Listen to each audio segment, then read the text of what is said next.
Amigos, 7:43, me encuentro, como les anunciamos, con el embajador, ex canciller, ex agente, pues ante la Haya, por supuesto, a Alan Wagner, a propósito de los 2 años que se cumplen hoy de este fallo histórico de la Haya, que definió los límites marítimos entre el Perú y Chile y de alguna manera no solamente pues cierra un capítulo histórico, sino que abre otro nuevo. Embajador, gracias por estar con nosotros. Encantado de estar con ustedes. Recuerdo que cuando se cumplió el primer año, un poquito revivimos lo que fue la experiencia, ¿no? En su caso, aparte pues estar en el ajo, como se dice, pero digamos ya nos toca también mirar hacia adelante. Acabamos de hablar con el coordinador del Programa Nacional a Comer Pescado y nos anuncia, por ejemplo, ¿no?, que en abril va a estar listo este desembarcadero pues en Tacna, que es la zona, me repite cómo se llama. El Morro Sama se llama. Morro Sama, ¿no? El Morro Sama. Se terminó el pesquero. ¿No? Sí. Entonces, claro, uno ya comienza a ver realmente cambios de alguna manera significativos, ¿no?, que van más allá del simbolismo. ¿Cómo cree usted que se va a ir desarrollando esta, vamos a llamarla, no, esta presencia del Perú en la zona, pues, vamos a decir, ganada por el fallo, ¿no? Bueno, una cosa que me parece que es importante destacar, primero que nada, es que debemos estar los peruanos orgullosos y satisfechos de haber podido resolver una controversia difícil y compleja de manera pacífica, ¿no?, a través del derecho internacional. Exactamente. Y un órgano jurisdiccional como la Corte de Justicia.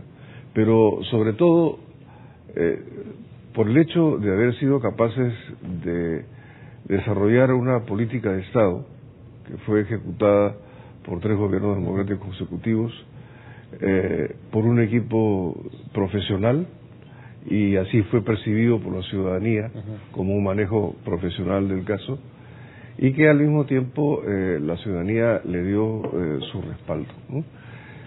Yo creo que esta es una lección que los peruanos podemos sacar de esta experiencia, no solamente el límite marítimo favorable que la Corte fijó, pero sobre todo el hecho de que a través de políticas de Estado y de manejos profesionales y coherentes, los peruanos podemos alcanzar metas muy importantes. Y presentar un frente unido, ¿no? Porque una política de Estado es precisamente eso, nuestra.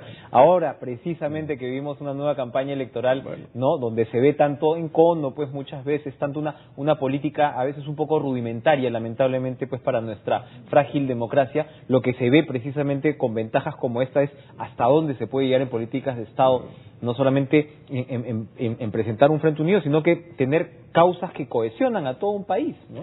Exactamente, sí, porque a pesar del encono que usted manifiesta, que es, yo diría, casi lógico, ¿no?, casi universal en la campaña, política, pues, ¿no?, una campaña electoral, también se pueden apreciar coincidencias, ¿no? Y yo cada creo vez que más. sobre esas coincidencias es que habría que construir, ¿no?, esas políticas de Estado, de manera que cualquiera que sea el presidente elegido se puedan aplicar. Ahora, embajador, usted que es digamos conocedor pues de las relaciones con Chile, ha sido pues canciller pues durante en la primera mitad de la década de los 80, ha tenido una participación pues digamos transversal en lo que es la diplomacia. La relación con Chile siempre trae una carga de complejidad, y aún después del fallo, ¿no?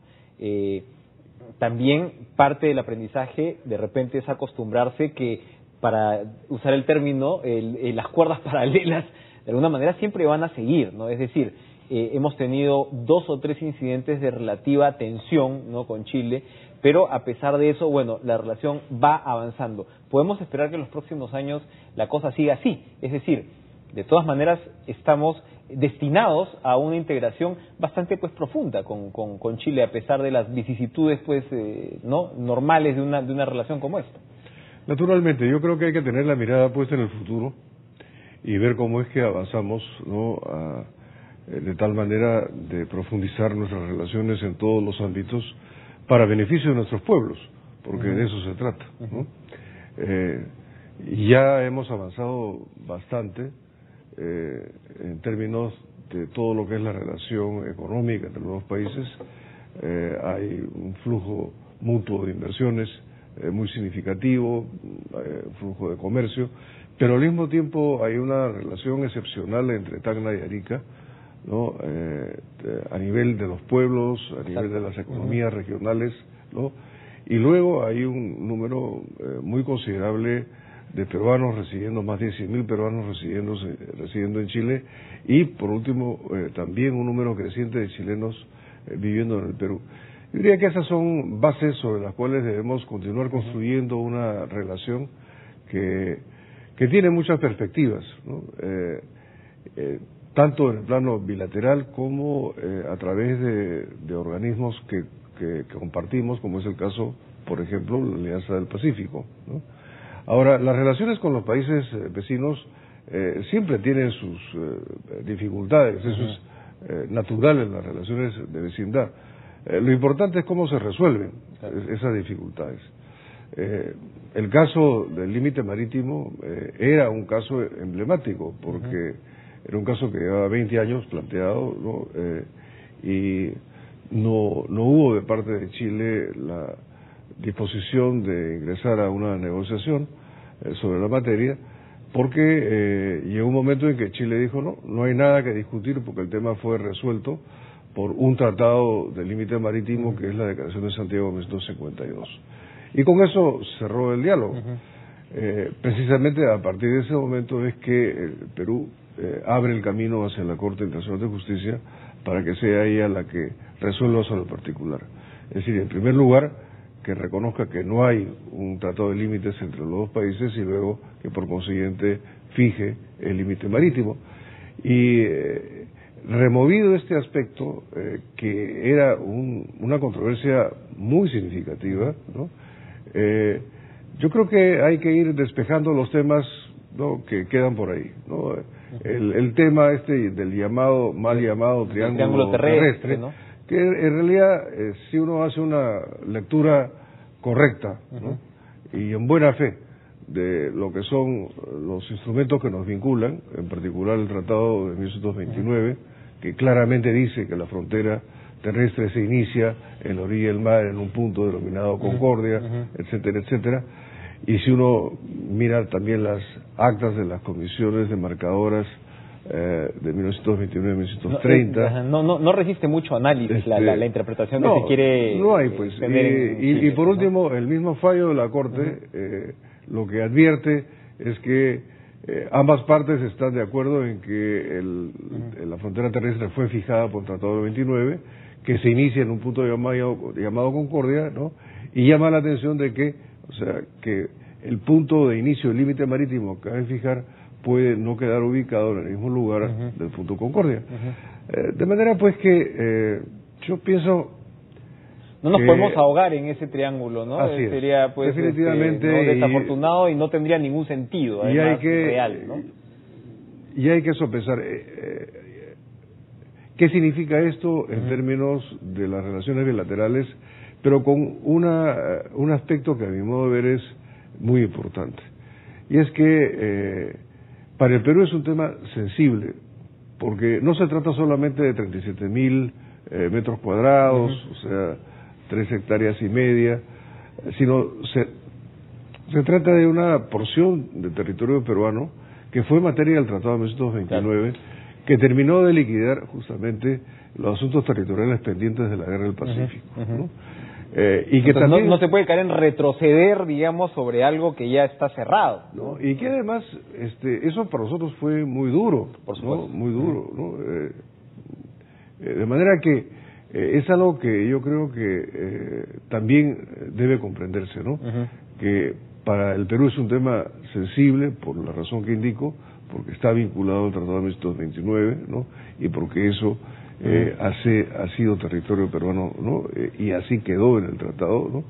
En cambio, para Chile, sí, podríamos decir que son 3,5 hectáreas de arena, ¿no? Exacto. Entonces, las sensibilidades son distintas ahí, ¿no? Y en realidad, el tema aflora cuando, de hecho, el presidente chileno de entonces quiere dar algún tipo de interpretación ¿no? Sí. De amortiguar de repente pues lo que fue el fallo.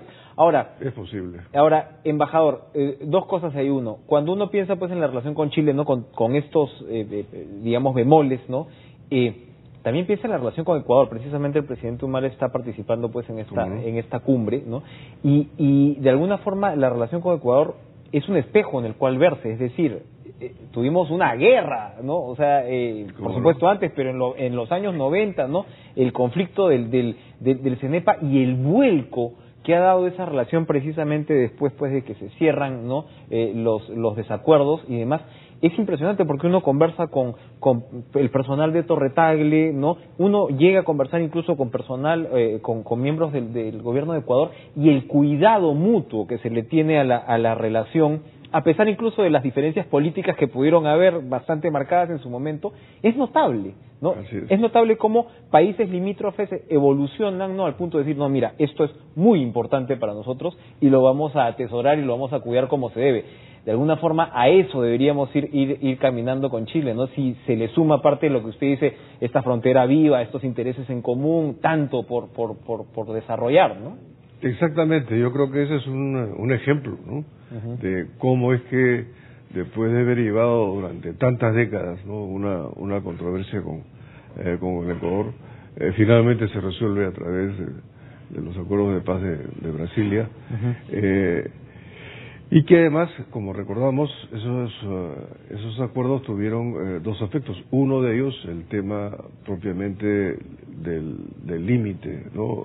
Terrestre entre los dos países, que confirmó del protocolo de Río de Janeiro, pero además tuvo un fuerte componente de integración y de cooperación en la zona fronteriza, que ha sido importante. Además, es lo que se llamaba el dividendo de la paz para las regiones fronterizas que por décadas habían estado, ¿no? limitadas en su capacidad de relación precisamente por el enfrentamiento que había. Y en general la paz con el Ecuador significó levantar una barrera que había existido y comenzar a desarrollar unas relaciones óptimas, ¿no? En todo sentido.